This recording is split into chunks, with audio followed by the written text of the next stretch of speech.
O presidente dos Estados Unidos, Donald Trump, rejeitou de forma imediata e enfática a contraproposta iraniana a um plano de paz americano, classificando-a como totalmente inaceitável. Quase ao mesmo tempo, o primeiro-ministro israelense Benjamin Netanyahu convocou uma reunião de segurança urgente em seu gabinete em Jerusalém na manhã desta segunda-feira. Esses dois movimentos, ocorridos em poucas horas, reacenderam preocupações sobre o futuro do cessar-fogo frágil que interrompeu em abril os combates mais intensos de um conflito que já dura 10 semanas. O pano de fundo é um confronto que eclodiu em 28 de fevereiro entre Estados Unidos, Israel e Irã, centrado no controle do Estreito de Hormuz, via marítima por onde passava 1/5 do petróleo e do gás natural liquefeito do planeta antes do conflito. Apesar da trégua parcial negociada no início de abril, o estreito permanece praticamente fechado, com o tráfego de navios praticamente estagnado. Apenas 3 petroleiros conseguiram sair na última semana, com rastreadores desligados para evitar ataques iranianos. O resultado imediato foi um salto nos preços do petróleo, que já subiram $4 por barril nesta segunda-feira. A proposta de paz americana, apresentada dias antes, buscava um caminho mais pragmático. Primeiro, o fim imediato dos combates em todas as frentes. Depois, discussões sobre temas mais espinhosos, como o programa nuclear iraniano. Teherã então respondeu ontem, no domingo, através de uma contraproposta ambiciosa.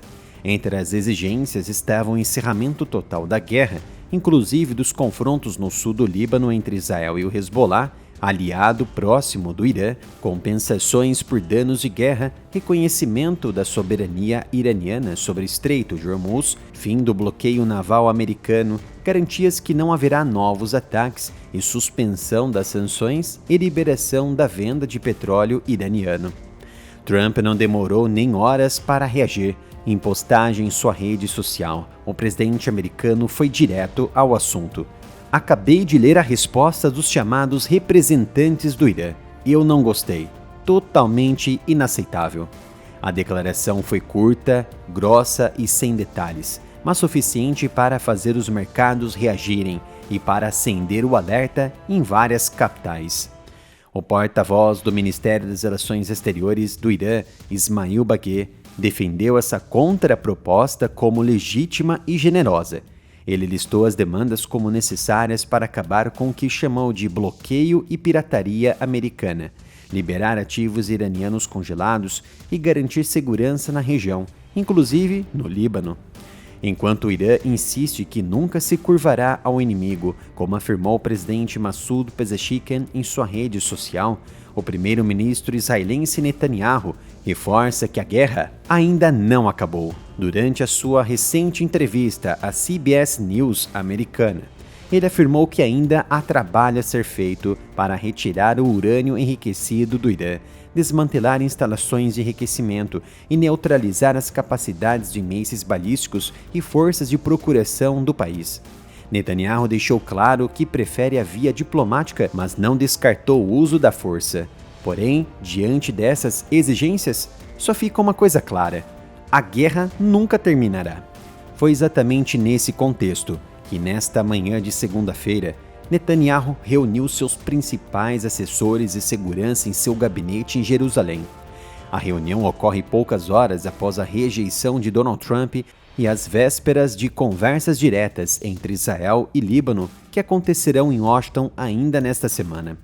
Autoridades do governo israelense confirmaram que o encontro foi convocado justamente para avaliar os desdobramentos da resposta iraniana e o impacto sobre a frente libanesa, onde os combates com o Hezbollah persistem apesar do cessar-fogo anunciado em 16 de abril. O cenário regional continua muito volátil. No domingo, por exemplo, os Emirados Árabes Unidos interceptaram 2 drones lançados do Irã. O Catar condenou um ataque de drone contra um navio de carga em suas águas e o Kuwait relatou que suas defesas aéreas neutralizaram drones hostis em seu espaço aéreo. Esses incidentes isolados mostram que, embora o confronto em grande escala tenha sido pausado, faíscas de um conflito muito maior continuam surgindo.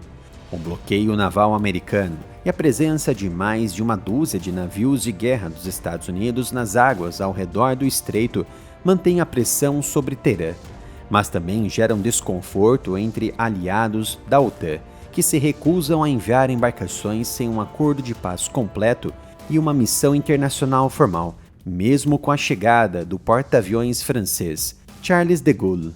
Do lado americano, o impasse tem custo político interno. Com eleições legislativas a menos de 6 meses, o aumento do preço da gasolina incomoda eleitores e pressiona o governo Donald Trump. Internacionalmente, Washington conta com a influência da China, que Trump visitará nesta semana para pressionar Teherã, já que a Grande China é uma das grandes dependentes do Estreito de Hormuz para o tráfego de seus produtos, tanto comerciais quanto energéticos, que chegam aos portos chineses para compensar a sua demanda interna. A Turquia, por sua vez, mantém contatos com todos os lados e deve enviar seu chanceler ao Catar na terça-feira para discutir segurança naval no estreito. O Irã, por outro lado, vê na paralisia do Estreito de Hormuz sua principal carta de barganha. Especialistas lembram que o país plantou minas no estreito logo no início do conflito, e relatos indicam que nem mesmo Teherã consegue localizar todas elas com precisão, o que dificulta a reabertura do tráfego. A economia iraniana sofre com as sanções e o bloqueio, mas o regime mantém um discurso de resistência e soberania. O momento é delicado e a rejeição rápida de Donald Trump fecha uma janela de negociação imediata, mas não elimina as conversas. A reunião de Netanyahu neste momento sinaliza que Israel acompanha cada passo com atenção redobrada, especialmente porque o Líbano continua sendo uma frente ativa.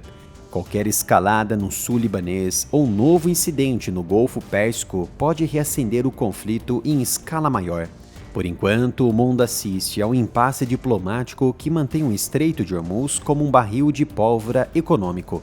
O petróleo sobe, as tensões persistem e os líderes das principais partes envolvidas calculam o próximo movimento com cautela, mas agora a paz parece cada vez mais distante e o fogo muito mais próximo.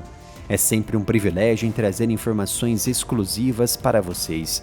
Por isso peço gentilmente o seu apoio. Doe qualquer valor para a nossa chave Pix, canal arameritaroff@gmail.com.